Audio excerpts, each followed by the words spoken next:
si Francis Riudique at narito ang mga napapanahong balita. Teknikal na aberya at power interruption, yan ang agad na bumugad sa unang ilang oras ng botohan sa ilang bahagi ng bansa.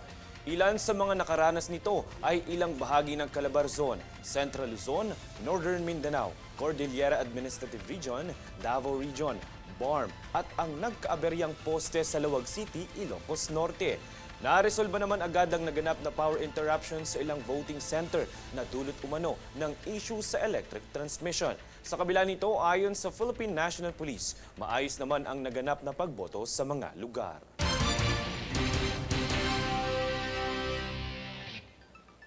Kasabay ng pag-uumpisa ng botohan sa mga senior citizen, PWD at buntis alas 5 ng umaga ay ang pagbubukas din ng Department of Health kasama ang Local Government Unit o LGU Health Department ng Emergency Health Desk sa mga voting center.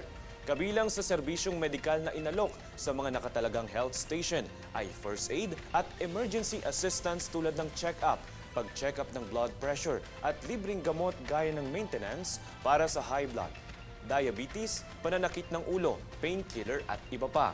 May inihendaring ambulansya ang DOH sakaling magkaroon ng emergency. Layo nitong mapanatili ang ligtas at malusog na halalan, lalo pa sa kasalukuyang mainit na panahon na nararanasan sa ilang bahagi ng bansa.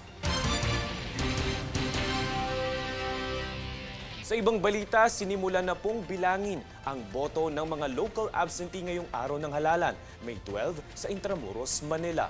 Ang mga local absentee ay ang mga botanteng hindi makakauwi o makakaboto sa kanilang mga presinto sa probinsya, gaya ng mga miyembro ng Armed Forces of the Philippines, Philippine National Police at media practitioners sa kadahilanang sila ay may duty sa araw ng eleksyon. Matatanda ang naganap noong April 28 hanggang 30 ang botohan, kung saan mga senador at party list lamang ang kanilang maaaring iboto. Kami ang boses ng pagbabago. Ako si Francis Riudique at ito ang News Force. Sa ulo ng mga balita, aberya sa halalan, talamak sa kabila ng mga paghahanda ng COMELEC.